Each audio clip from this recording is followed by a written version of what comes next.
Le Grand Matin Sud Radio, 7h-9h, Patrick Roger. Et l'invité ce matin, François Ruffin, député La France Insoumise de la Somme. Bonjour François Ruffin. Bonjour. Acte 5 de la mobilisation contre la réforme des retraites. Point capital aujourd'hui, c'est Albi, le pays de Jaurès, le symbole de la France périphérique. Les oppositions ont-elles perdu la boussole? La motion de censure de Marine Le Pen, le retrait massif des amendements de la NUPS, mais aussi les débats sur la valeur travail et le partage des bénéfices. Ce sont quelques-unes des questions qu'on va aborder. Commençons donc par le retrait massif tout de même des amendements 3000 annoncés par votre camp de la NUPS. Pourquoi? Pour aller au cœur du débat, permettre que le débat ait lieu. Là, on a une espèce de misère parlementaire, un tunnel d'ennui, une triste comédie à l'Assemblée nationale. Aussi parce que le gouvernement et la majorité, on voit que eux-mêmes, ils font obstacle à ce qu'on aille sur le véritable débat. Donc il y a un débat sur le financement, par exemple qu'on mette à contribution les retraites chapeaux des PDG, qu'on en finisse avec l'exonération de cotisations sociales sur les hauts salaires, que peut-être on réinstaure un impôt de solidarité sur la fortune. On a des tas de propositions de financement, mais il faut aussi qu'on aille au cœur du sujet. Moi, je viens ici... Le cœur du sujet, c'est quoi? C'est l'article 7 notamment?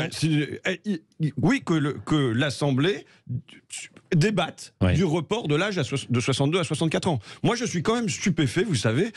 On va donner 2 ans de plus, 2 ans ferme aux Français et aux Françaises. Et pendant ce temps-là, qu'est-ce qu'ils vont faire les députés la semaine prochaine? Vous le savez? Ils vont partir en vacances. Ouais. Oui. Est-ce que vous trouvez ça normal qu'on n'ait pas une semaine de débat supplémentaire pour discuter de ça et qu'à la place, ils aillent rejoindre leur chalet, qu'ils reviennent bronzer du ski pendant qu'ils donnent 2 ans de plus? Et les députés de la NUPS, c'est compris, quoi. Mais nous, on demande à pas avoir de vacances. Vous savez, moi, la semaine prochaine, je vais aller à la centrale nucléaire de Civaux. Ouais. Pourquoi? Parce que là-bas, il y a des femmes de ménage qui sont en grève depuis 1 mois maintenant. J'en ai eu une ce matin au téléphone. Ouais. On a fait la simulation sur nos retraites simulateurs. Ça donne quoi? Ça donne 15 mois de plus pour elle. Elle pouvait partir à 62 ans. Elle va partir à 63 ans et 3 mois. Or, concrètement, qu'est-ce qu'elle a, cette femme? Elle a eu un accident du travail dans l'usine où elle travaillait avant, elle a un tendon qui est coupé, elle a un problème au doigt. Elle a eu, à force de porter des plaques de bois, des vertèbres du dos déplacées. Et là, ce que je raconte sur le corps de cette femme, pour qui c'est 1 an supplémentaire, ça représente des douleurs, c'est vrai pour plein d'agents d'entretien du pays. C'est 1 agent d'entretien sur 3 qui ne travaille pas entre 50 et 64 ans parce que, entre autres, le corps... Donc, François Ruffin, vous appelez Yael Braun-Pivet à suspendre les vacances la semaine prochaine à l'Assemblée nationale. Non, mais les Français vous entendent et ils se disent pourquoi pas, oui, bien sûr. Vous savez, pas de vacances. C'est eux qui prennent la valeur travail, donc on se l'applique à nous-mêmes. Et le droit à la paresse, c'est pas d'aller dans son chalet, c'est de le permettre aussi, surtout pour les Français. Vous savez, vous me connaissez. Moi, la mousse parlementaire, les débats entre politiques tout là-haut, ça m'intéresse pas trop.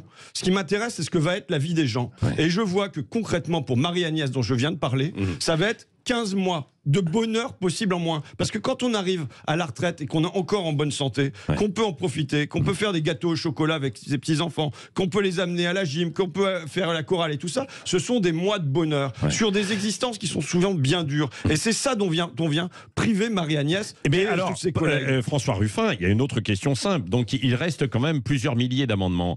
Retirez-les tous alors, non? Du côté de la NUPS, non? En tout et cas, puis comme ça, parce que vous avez jusqu'à demain soir, minuit. Oui, mais il faut quand même qu'on ait un espace de débat. Si vous voulez, aujourd'hui, ce qui se passe concrètement, je le dis, le gouvernement, la majorité ne veulent pas l'épreuve de vérité.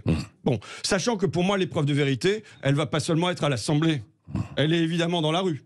Elle est dans la rue le 7 mars. Le 7 mars, je ne dis pas que le jour de gloire est arrivé, mais enfin, c'est l'heure de vérité. C'est le moment où on met la France à l'arrêt et on doit arrêter Macron. C'est le moment Parce que vous n'aurez plus aucun pouvoir à l'Assemblée nationale à ce moment-là aussi, quoi. C'est ça, puisqu'il y aura eu la navette parlementaire avec le Sénat, ça reviendra sans doute en l'état à l'Assemblée nationale. Mais vous savez, le centre de gravité, quand il y a un mouvement qui est profond comme celui-là, quand il y a 7 Français sur 10 qui disent non à cette réforme, quand il y a 9 salariés sur 10 qui disent non à cette réforme, quand 1, 2, 3, 4 fois, il y a des millions de Français qui sont dans la rue pour dire non à cette réforme, le centre de gravité, il n'est pas sur quelques représentants à l'Assemblée nationale. Le centre de gravité, il est dans le pays. Et c'est de ça dont le pouvoir doit tenir compte. Mais peut-être, François Ruffin, que si vous étiez allé directement sur des articles essentiels, on n'aurait pas perdu ce temps et vous pourriez, au lieu d'avoir des milliers d'amendements avec certains qui parfois, franchement, n'ont pas beaucoup d'importance, quoi. Vous auriez pu en débattre, quoi, non? Je vous le dis, mon souhait depuis le début est d'en débattre. Maintenant, ce que j'ai vu, c'est que quand on fait tomber des amendements, le gouvernement et la majorité font obstacle à ça. Mais je veux pas qu'on se détourne de l'essentiel. Vous savez, je veux pas que la l'avis des grands là-haut vienne occulter la réalité de ce que ça va signifier dans le cœur et le corps des Français. Alors, c'est peut-être pour ça que Marine Le Pen a déposé une motion de censure. Est-ce que vous allez la suivre ou pas? Non, je veux dire, c'est typiquement la mouche parlementaire dont je pense qu'elle fait pchit, et on s'en fout au présent, quoi. C'est quoi? Mais alors, pourquoi elle fait ça? Quelle est la stratégie de Marine Le Pen? Pourquoi? Parce que le Rassemblement national n'existe pas dehors. Il n'est pas dans les manifs, et il n'existe pas dedans, il n'est pas dans les débats, il ne propose pas d'autres sources de financement de la retraite. La seule chose qu'il vient dire, c'est les femmes doivent faire plus d'enfants. C'est tout.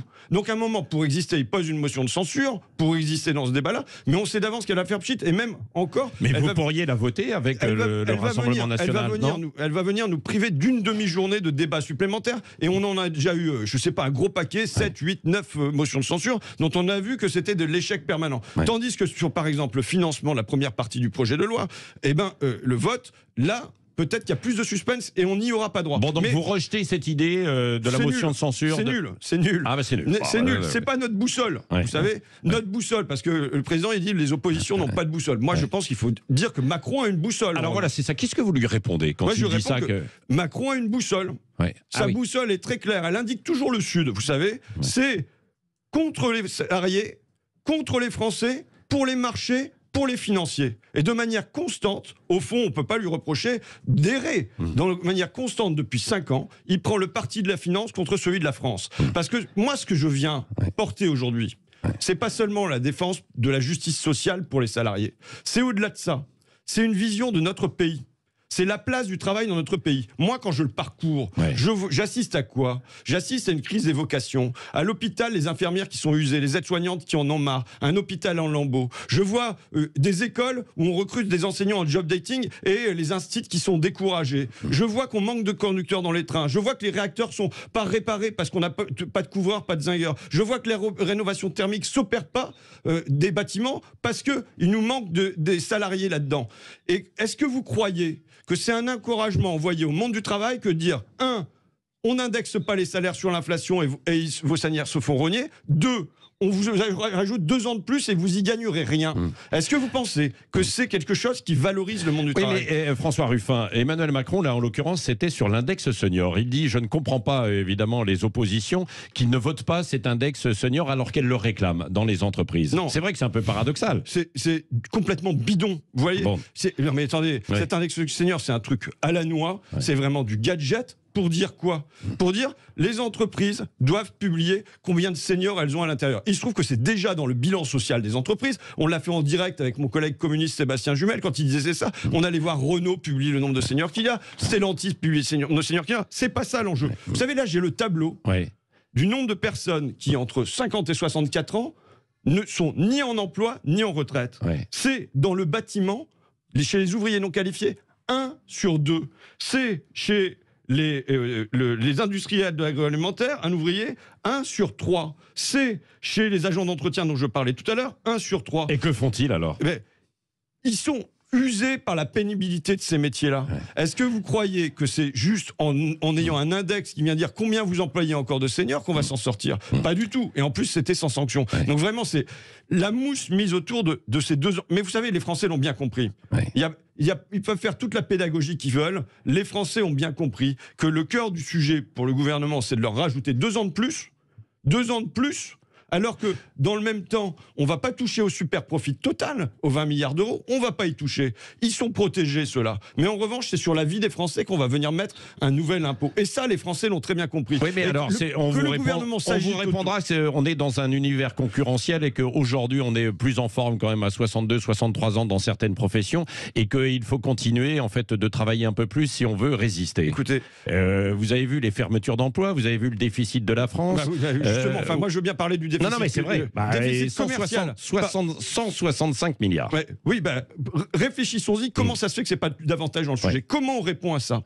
Est-ce qu'on répond au déficit commercial de la France en se mettant dans la compétitivité et en disant voilà, faut baisser les salaires, faut baisser la retraite, faut baisser tous les droits, et c'est grosso modo ce qu'on fait depuis 40 ans, et de l'autre côté, il faut subventionner à mort les entreprises, et on n'y arrive pas? Ou alors, est-ce que l'objet, je pense que sur le déficit commercial, il faut renverser notre raisonnement, c'est non pas comment on fait tout pour exporter davantage, mais comment on fait tout pour importer moins.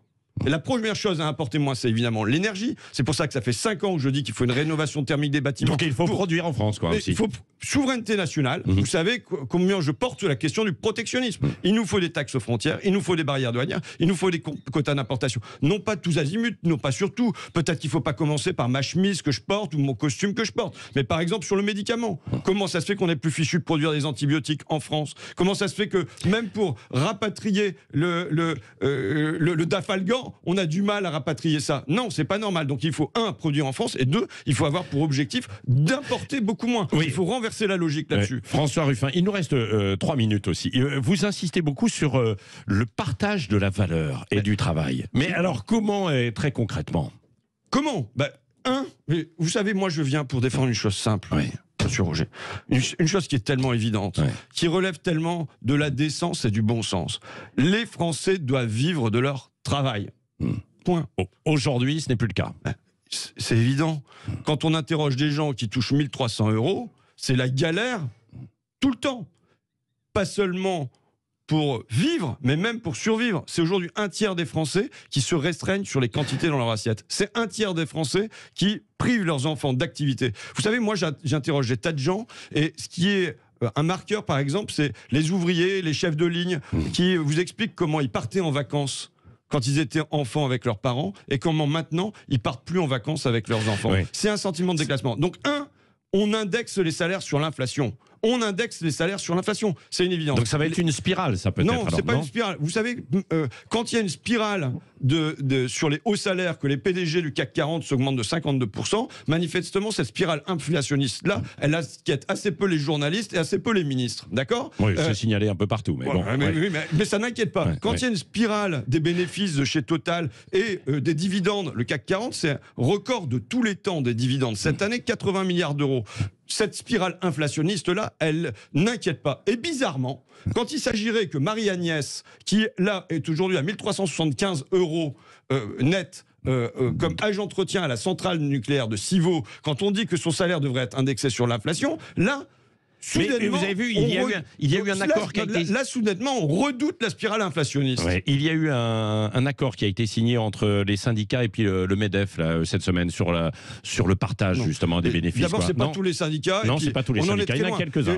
Qu'est-ce qu'il dit cet accord? Il dit qu'il faut qu'il y ait des discussions qui soient ouvertes à l'intérieur de l'entreprise et que le mécanisme sera lui facultatif. C'est un premier pas. Non, pour l'instant, il n'y a rien. D'accord? Il n'y a rien. Sur un partage de la valeur ajoutée qui, dans la durée, s'est dégradé au détriment du travail en faveur du capital. Ça veut dire quoi concrètement pour les gens qui nous écoutent? Ça veut dire que dans les années 80, les salariés travaillaient 1 semaine par an pour les actionnaires, et aujourd'hui c'est 4 semaines par an pour les actionnaires. Voilà ce qui se passe. Ça veut dire que c'est 5 points de PIB, ça veut dire aux alentours de 125 milliards d'euros qui ont glissé. Enfin, ils n'ont pas glissé, qu'on est venu chercher dans la poche du travail pour la mettre dans la poche du capital.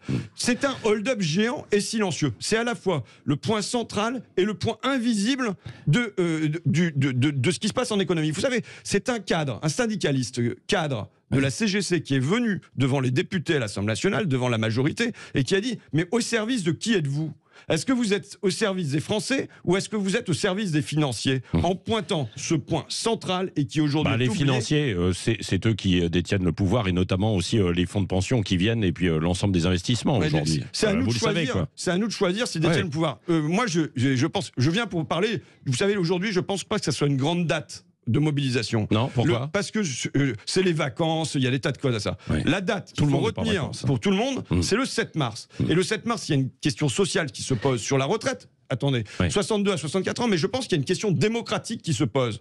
Est-ce que c'est un homme tout seul qui décide pour tous? Est-ce qu'on s'abandonne aux souverains ou est-ce qu'on reprend en main notre destin commun? Je pense que là, il y a une question qui est posée au peuple français et que le 7 mars doit être un moment de réveil du peuple sur la question sociale et sur la question démocratique. Bon, donc vous donnez rendez-vous au 7 mars. Un dernier mot, vous serez quand même dans la rue aujourd'hui ou pas? Oui, bien sûr. Enfin, alors, ou à Paris, vous n'allez pas à Albi?